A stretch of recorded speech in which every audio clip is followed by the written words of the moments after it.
O Senhor esteja convosco. Ele está no meio de nós. Proclamação do Evangelho de Jesus Cristo segundo Marcos. Glória a vós, Senhor. Naquele tempo, o Espírito levou Jesus para o deserto. E ele ficou no deserto durante 40 dias. E aí foi tentado por Satanás. Vivia entre os animais selvagens e os anjos o serviam.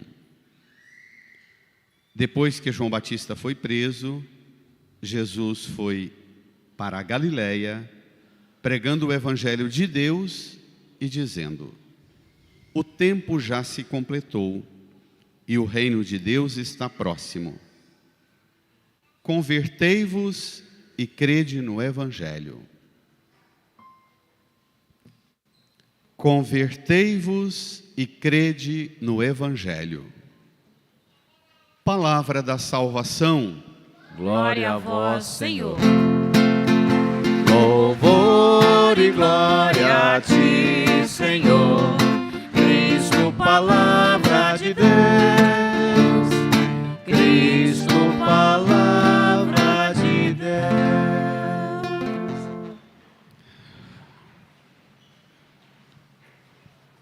Nos recolhamos a um tempo de oração silenciosa. No íntimo do nosso coração, também vocês, crianças, no silêncio rezemos, pedindo ao Divino Espírito Santo que nos ajude, nos conduza na compreensão da palavra e que sejamos por ela transformados. Rezemos.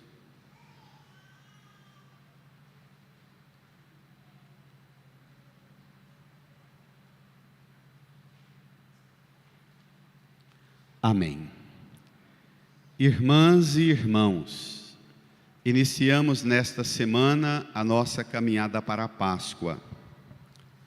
Da quarta-feira de cinzas em diante, o que nos move é a meta da Páscoa. Um cristão que se aplica em exercícios de penitência, de sacrifício, qualquer propósito para a quaresma, e esse propósito não te move na direção da centralidade e do ápice da nossa fé, a Páscoa, paixão, morte e ressurreição do Senhor, esta prática quaresmal sua não tem valor espiritual, é comportamento da tradição, do costume, talvez sirva até para a saúde física ou para a sua consciência, mas não altera em nada a sua alma e a sua relação com Deus. A quaresma só tem sentido na meta da Páscoa, o ápice da nossa fé, do nosso crer.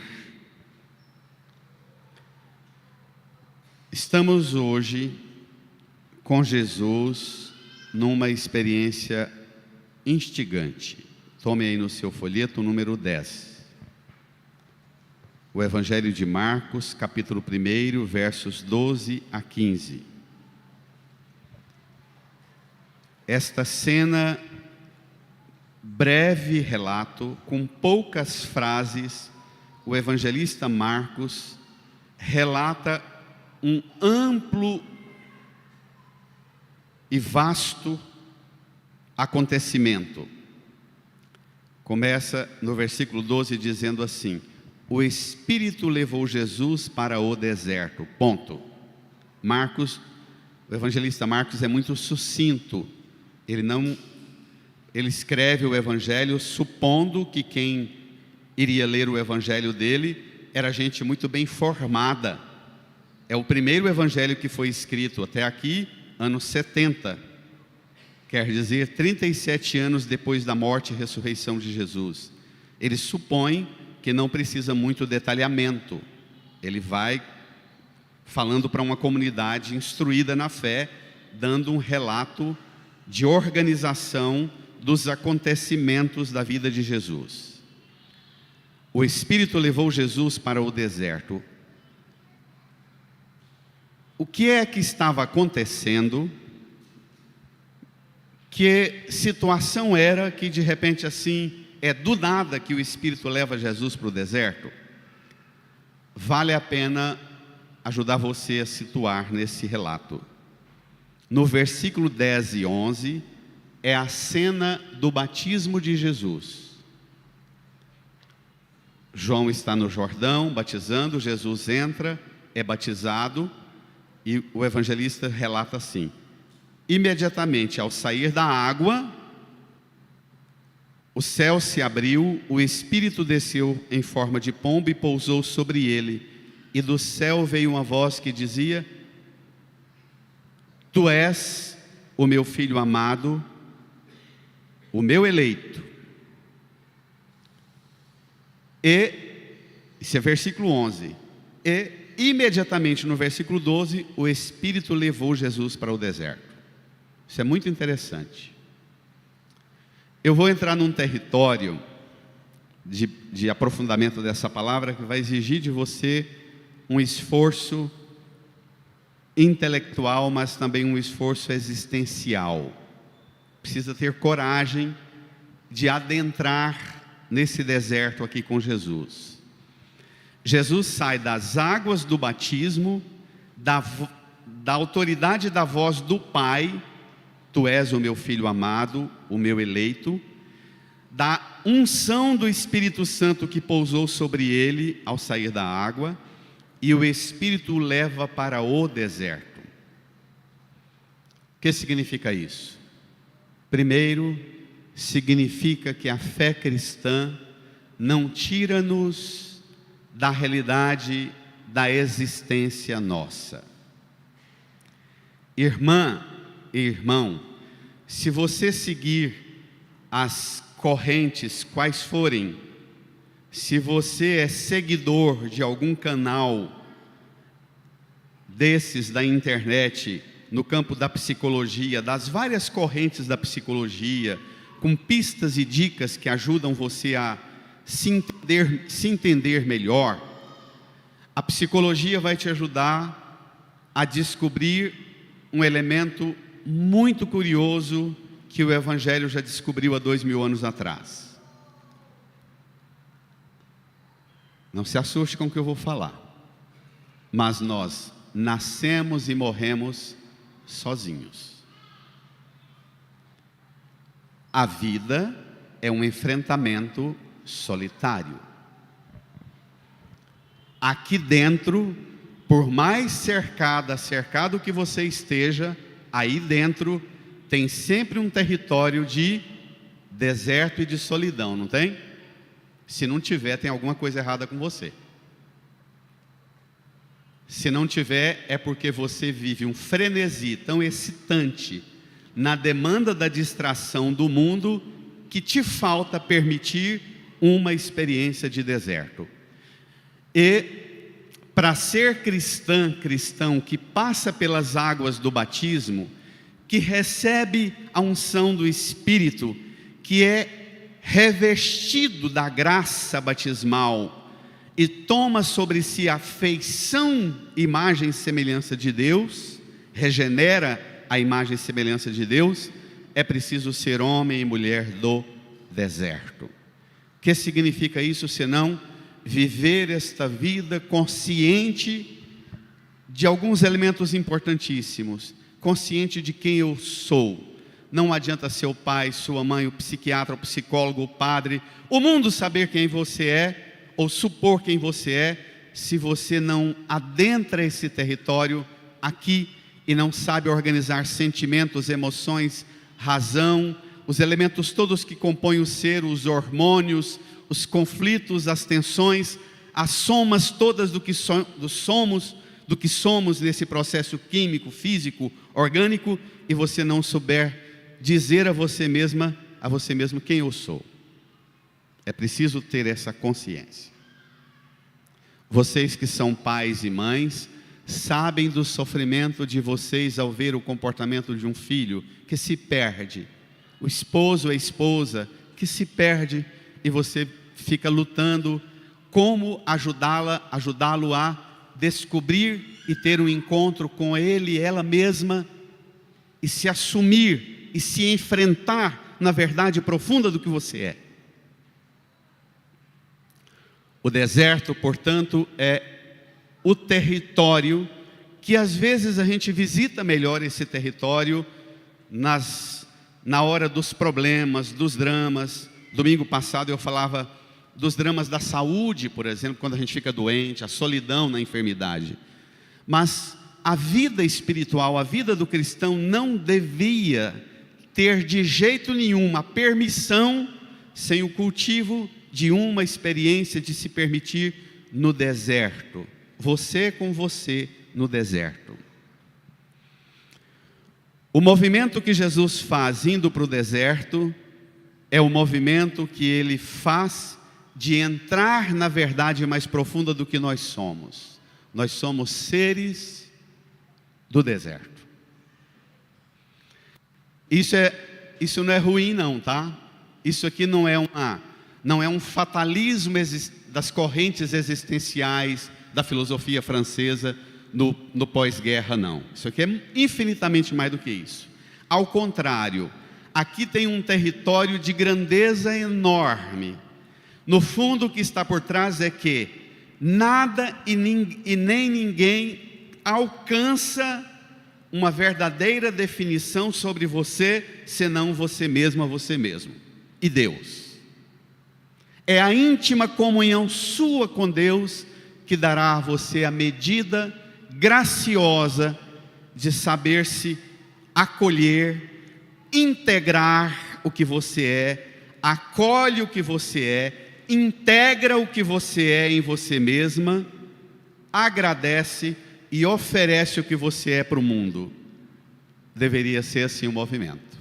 Acolhe, integra, oferece e agradece, sempre. Jesus, portanto, sai das águas do batismo e vai para o deserto. O Espírito o impeliu. O que foi fazer Jesus no deserto? Vamos lá? Tome comigo. Versículo 13. E ele, leiam. Ficou no deserto durante 40 dias, e aí foi tentado por Satanás. Continua. Vivia entre os animais selvagens, e os anjos o serviam. Aqui tem muitos elementos importantíssimos. Eu já disse, Marcos é sucinto, mas não vazio, não fraco. Pelo contrário, na maioria das vezes, para quem gosta de poesia, quanto menos palavra tem a poesia, mais grávida ela é de sentido, não é? Então, Jesus foi para o deserto, ficou no deserto durante 40 dias, foi tentado por Satanás, vivia entre os animais selvagens e os anjos o serviam. O que significa isto? Na Bíblia, o deserto é o lugar de duas dimensões importantes. Primeiro, é o lugar da escassez, é o lugar do vazio, da escassez de conforto, recurso, proteção, lugar da escassez. Mas na Bíblia também, o deserto é o lugar, porque é o lugar da escassez, é o lugar que não tem nada para tirar você de você mesmo, e portanto é o melhor lugar para encontrar Deus. A sociedade da distração, a sociedade da pancada, a sociedade do entretenimento, que faz-nos o tempo inteiro estar vendo coisas agitadas, imagens e vídeos e cenas e sons, sabe, essa indústria da distração e do entretenimento, ela só é tão potente porque na ciência, o mundo da indústria do entretenimento sabe que nós temos pavor de confrontar esse deserto. E é por isso que ele oferece para nós a droga da bebida, do tóxico, das drogas comuns, dos remédios, do consumismo e da visão e do ouvido o tempo inteiro e da boca o tempo inteiro mastigando. O nosso corpo se torna uma usina de pavor do enfrentamento do deserto. E a indústria da distração adoece-nos, oferecendo para a gente elementos para mastigar, para ouvir, para tocar, para ver, para fazer a gente fugir desse deserto. Porque é lá no deserto que a gente encontra os animais selvagens dentro da gente, ao redor da gente, mas é no deserto também que a gente encontra os anjos de Deus servindo a gente. É lá. O nosso mundo precisa redescobrir o deserto, porque o nosso mundo descobriu a solidão, mas não conhece o deserto. Porque a nossa solidão, ela é poluída, e a nossa solidão precisa ser deserta, para que nós permitamos-nos um contato e um confronto conosco mesmos, e com a realidade absoluta para a qual nós somos criados, o encontro com Deus. O que é a tentação? Bento XVI diz assim: a história das tentações mantém uma estreita relação com a história do batismo, na qual Jesus solidariza-se com os pecadores. Ele, não tendo pecado, se fez batizar. Ele, não tendo nenhuma inclinação para fazer o mal, foi para o deserto passar a privação dos recursos para pôr-se em condições de ser tentado. A missão consiste em descer aos perigos do homem e da mulher, porque só assim pode o homem caído ser levantado. Jesus deve, e isso pertence ao cerne da sua missão, penetrar no drama da existência humana, atravessá-lo até o último fundo, para chegar nos confins de nós mesmos, estender sua mão e erguer-nos como filhas e filhos de Deus que somos. Bento XVI, no livro Jesus de Nazaré. Bonito, né? A experiência da fé e o cultivo da oração, é preciso que você aprenda e desenvolva métodos de oração diária,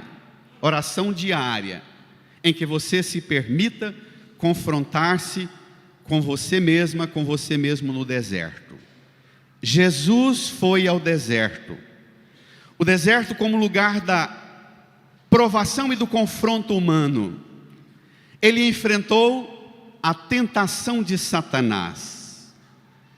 Jesus, ao sair da água e da abundância da manifestação do Pai e do Espírito, é levado ao deserto. E lembra quem? Acho que todo mundo aqui conhece a história de Jó. Jó era um homem piedoso, cheio de todas as bênçãos e graças de Deus. Depois você pode pesquisar, neste mesmo livro, Jesus de Nazaré, o Papa Bento XVI analisa a oração do Pai Nosso, uma por uma das invocações dos pedidos. Lá onde ele medita, e não nos deixes cair em tentação, diz assim Bento: a tentação vem do demônio, mas faz parte da missão messiânica de Jesus. Vencer as grandes tentações que desviaram a humanidade de Deus e continuam a desviar até hoje. Como rezamos no credo, desceu à mansão dos mortos, ou em algumas línguas latinas, descer ao inferno, ao espaço de nossa realidade de derrota, de escassez, de perda, para pegar-nos pela mão. Não sei se você prestou atenção na primeira leitura que fala de Noé com a arca e a salvação da sua família. Pedro, na segunda leitura de hoje, fala que Noé salvou apenas 8 membros da sua família.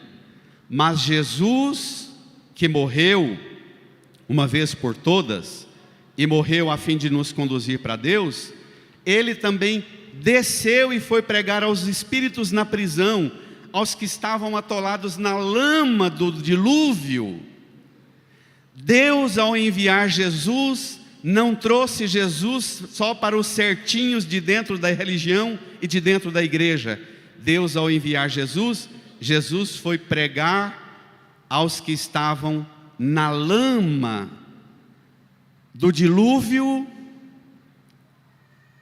e foi lá Jesus para pregar a estes e dar a esses a ocasião de participar da vida nova. Isso é forte? Então, a morte e a ressurreição de Jesus, o entrar no deserto aqui, sair da água e ir para o deserto, é metáfora do que vai acontecer. Sair do céu e vir a este mundo para a experiência da cruz, da paixão, da morte, do sofrimento, da humilhação na cruz. É lá, por excelência, na cruz, que Jesus estende a mão para a humanidade. Olha a análise impressionante de Bento aqui com o livro de Jó. Quando nós rezamos, não nos deixes cair em tentação, e quando meditamos sobre as tentações de Jesus, diz Bento, recordamos do personagem Jó. Sob muitos aspectos, já é desenhado em Jó o mistério de Cristo. Pode ajudar-nos em outros esclarecimentos. Satanás chega em Deus e escarnece de Jó, porque Satanás escarnece do homem, escarnece de Deus, escarnece da criatura e da criação, que Deus criou à sua imagem, e a criação que Deus elaborou para ser a fartura de bênção para o mundo. Satanás escarnece, querendo dizer para Deus que a criatura de Deus é uma criatura miserável. Tudo que nela parece bom é apenas fachada. Na realidade, o que interessa ao homem, diz Satanás no diálogo com Deus no livro de Jó, o que interessa ao homem e a cada homem é apenas e sempre o próprio bem-estar. E Satanás diz a Deus: tira desse bonzinho filho seu a riqueza, os amigos, a família, a saúde, vê o que sobra. Ele vai blasfemar contra você, porque o que todo mundo gosta é do bem-estar. E Deus diz para Satanás: tá bom, pode tirar. E vai tirando uma por uma. Este é o diagnóstico de Satanás, e que o Apocalipse depois esclarece. Satanás é chamado no livro do Apocalipse 12:10, o acusador de nossos irmãos diante de Deus. A difamação do homem e da criação é, em última análise, a difamação de Deus. O que Satanás quer fazer é a justificação para a nossa renúncia de Deus, dizendo para nós que Deus não vale nada. Satanás quer dominar e quer demonstrar em Jó a sua tese: quando tudo lhe for tirado, também ele deixará cair a sua piedade. Então Deus dá a Satanás a liberdade para a provação, mesmo que se com limite bem definidos. Deus não deixa o homem cair, mas deixa o homem ser provado.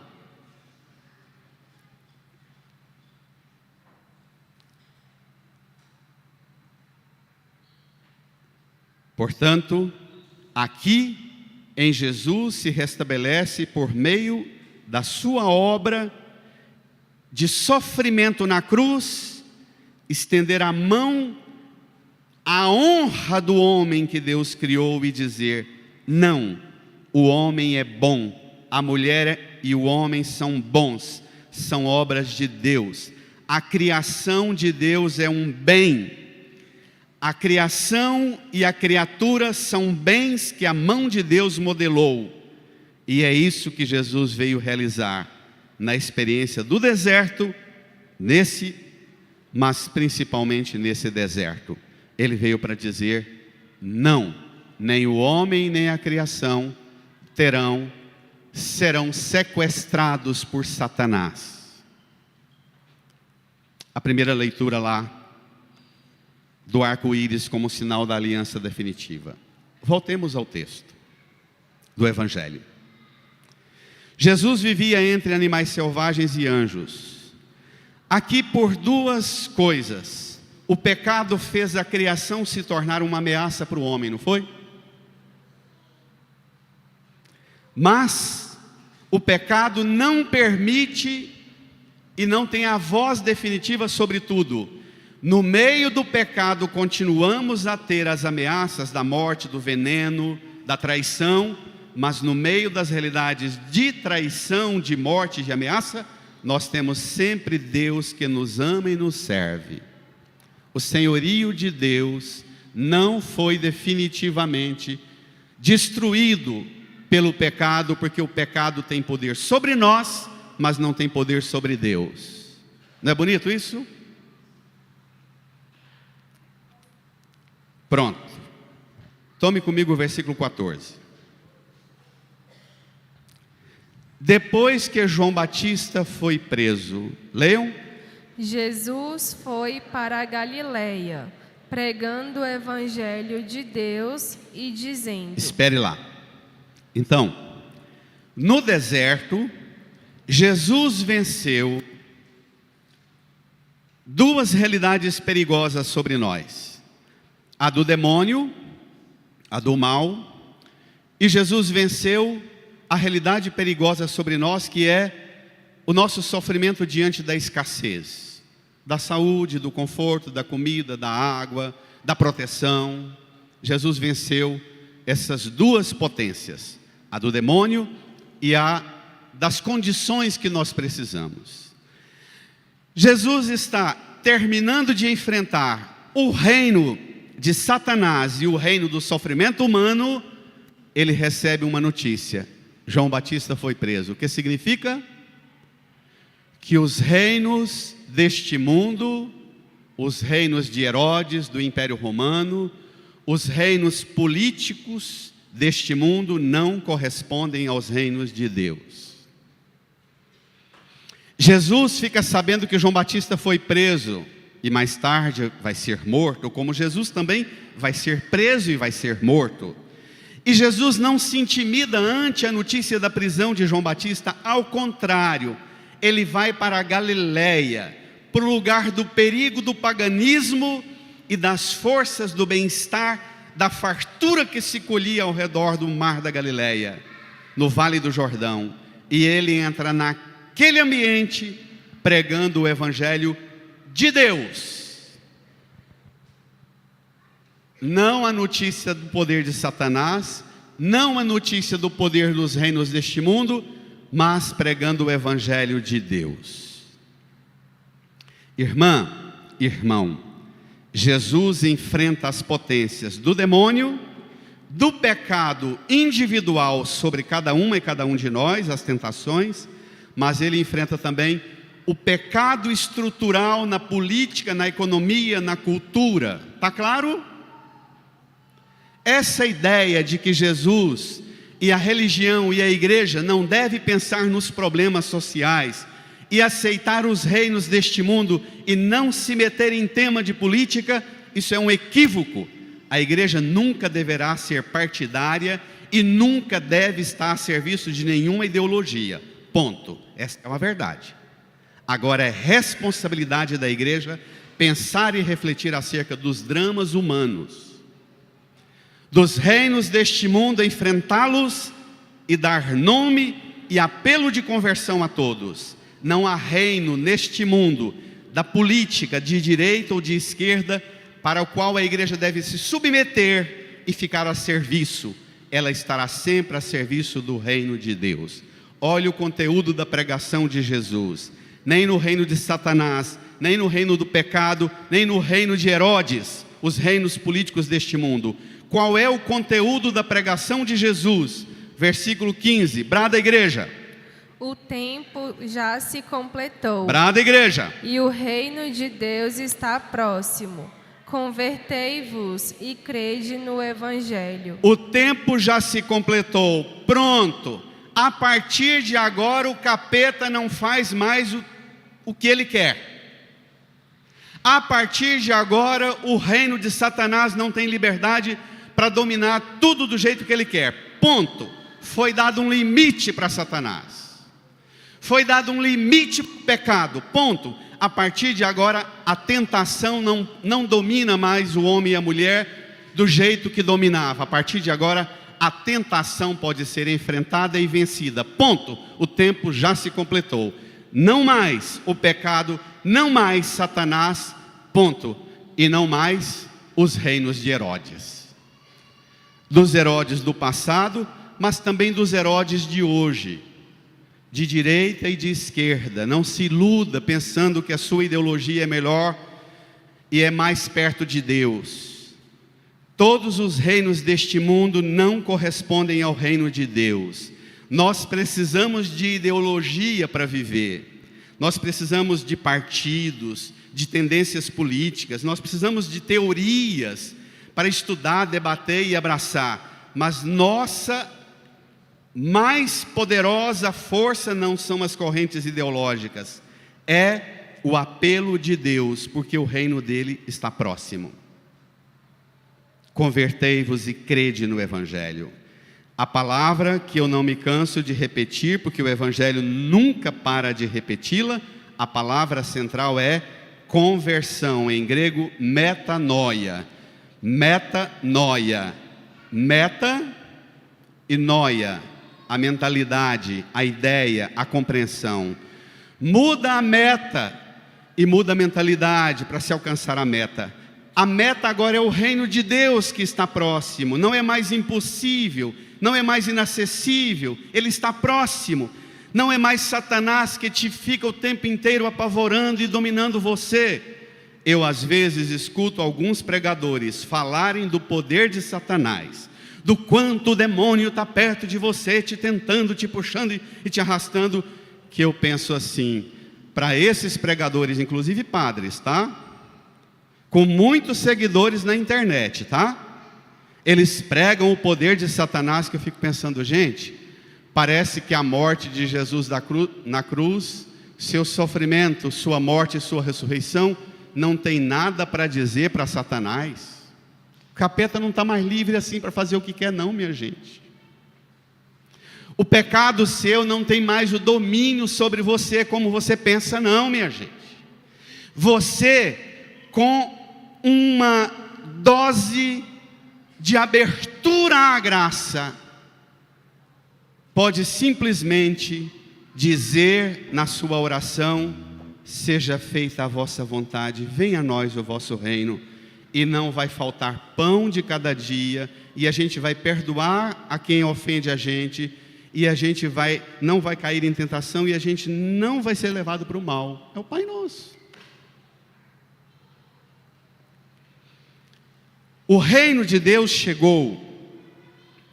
Neste mundo, temos que nos opor aos enganos das falsas filosofias. Reconhecer que não podemos viver só de pão, só dos reinos deste mundo e das promessas dos reinos deste mundo. O que nós não podemos viver neste mundo é sem a obediência a Deus, que é amor, que é proximidade, que é salvação. Papa Bento XVI diz, citando um teólogo muito importante, Alfred Delp, ele diz assim: o pão é importante, a liberdade é mais importante, mas mais importante que a liberdade e que o pão é a adoração. O que você tem que perguntar é se você é uma adoradora, um adorador do Deus vivo. Por isso, no diálogo mais detalhado do Evangelho de Mateus e Lucas, Jesus passa por 3 tentações. A última é: adorarás ao Senhor teu Deus e somente a Ele servirás. O mais importante é a adoração. O mais importante não é esse discurso das ideologias, que é dar pão para todo mundo. Outros dizem, não, o mais importante é liberdade para todo mundo. Outra corrente ideológica. Para nós cristãos, não. Seja com pão ou sem pão, com liberdade ou sem liberdade, o mais importante para nós é adoração. Servir a Deus e somente a Ele adorar. Não há Senhor deste mundo a quem nós devemos dobrar-nos. Não há ideologia neste mundo a quem o teólogo e o pregador deve estar a serviço. O que o demônio faz com Jesus no deserto é uma disputa. Diz respeito a todos os tempos acerca da correta explicação da Escritura, cuja questão fundamental consiste na pergunta a respeito da imagem de Deus. O que está em jogo nas tentações de Jesus e na nossa tentação é: que compreensão e imagem de Deus você tem, você cultiva?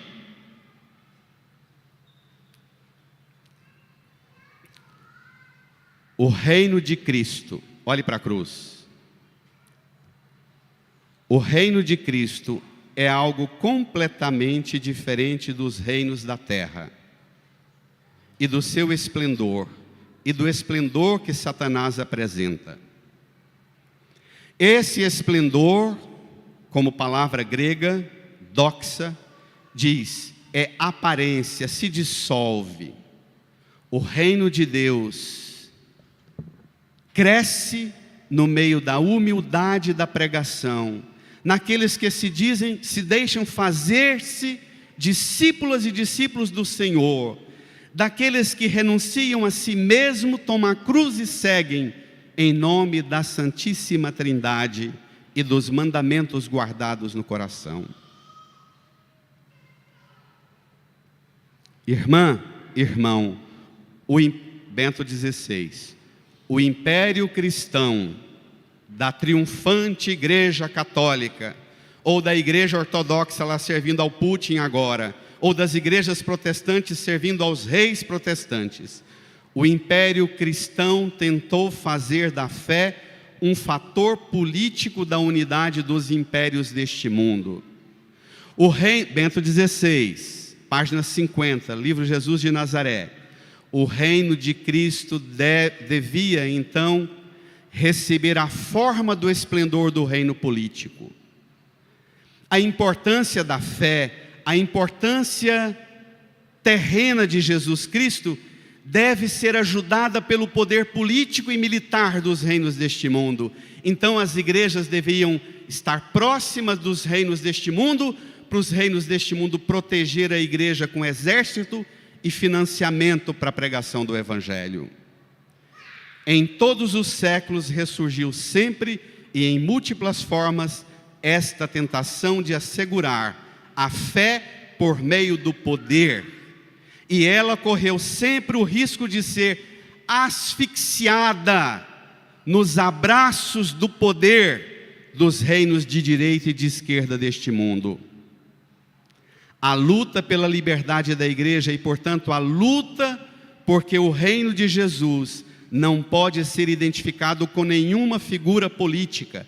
Não tem nenhuma figura política que representa o reino de Cristo. Deve ser travada durante todos os séculos. Então, o preço pela mistura da fé e do poder político consiste, em última análise, no fato de que a fé entra a serviço do poder, deve vergar-se aos seus critérios para ser protegida a Igreja de Cristo. Entenderam? Entenderam? Bento XVI. Para quem acha que Francisco é de esquerda e pensa que Bento XVI é de direita, os dois estão errados. Irmã e irmão, metanoia. Para você chegar domingo da Páscoa, na madrugada do domingo da Páscoa, com o esplendor do Cristo ressuscitado, é preciso mudar a mentalidade e mudar a meta. Compreender as coisas a partir do amor com que Deus te ama e mudar a meta, o reino de Deus, que você participa dele por uma disposição interior, em dobrar-se todos os dias na sua solidão e dizer a ele: seja feita a vossa vontade, assim na terra como no céu. Venha o seu reino, que não venha a minha vontade, que não venha a vontade dos donos da religião ou dos donos e caprichos do conforto que patrocinam para mim, que não venha a vontade dos reinos deste mundo, mas venha somente a vontade de Deus. Amém? Amém. Boa caminhada para a Páscoa. Dobre-se, vergue-se diante de um Deus que no deserto da sua vida se inclina para estender a sua mão e erguer você da humilhação, da solidão, das privações e das tentações. Peça a Jesus que por você deu sua vida na cruz, enfrentou o deserto humilhante da cruz. Peça de Jesus a graça de que esta caminhada quaresmal seja para você refundar sua vida sobre o critério único da vontade de Deus, do reino de Deus. Inclina a sua cabeça, feche os olhos, põe a mão no seu coração, convide Jesus, peça a Jesus para entrar no território do deserto do seu coração, daquelas realidades da sua vida em que você se sente tão só, tão abandonada, tão abandonado, tão sem ninguém, para aquelas realidades de deserto na sua vida que você tem vergonha até de contar para quem te ama e para quem você ama. Peça a Jesus para entrar nesses desertos e pôr uma palavra final, silenciar Satanás, as tentações e as misérias que te escravizam e te dão tanto sofrimento. Suplique de Jesus a visita aos seus desertos interiores, para que você experimente a mão de Deus afagar você, confortar você e erguer você para a fidelidade, o amor e a adoração a Deus. Converte-me, Senhor, com teu Espírito, e minha alma reviverá. Converte-me, Senhor, com teu Espírito, e minha alma reviverá, para te adorar, para te louvar.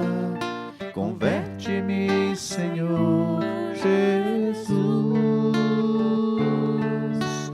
para te adorar, para te louvar. Converte-me, Senhor Jesus. Adentra-me, Senhor, com teu Espírito, e minha alma reviverá.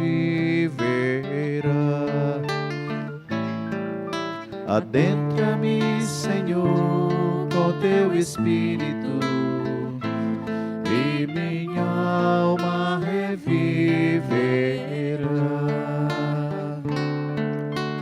para te adorar, para te louvar.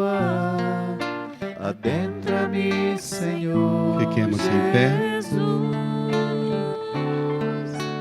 Para te adorar, para te louvar. Deixe o seu folheto no banco. Adentra-me, Estenda Senhor, suas mãos aqui para a cruz de Jesus.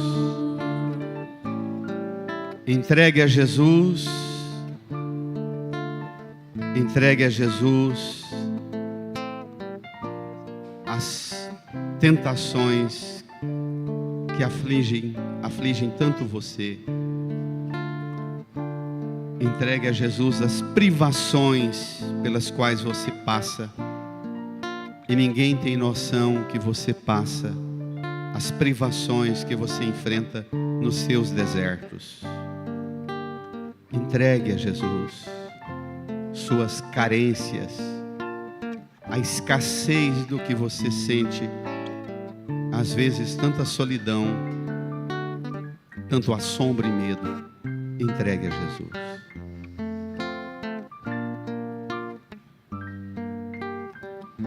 Reze comigo, Senhor Jesus.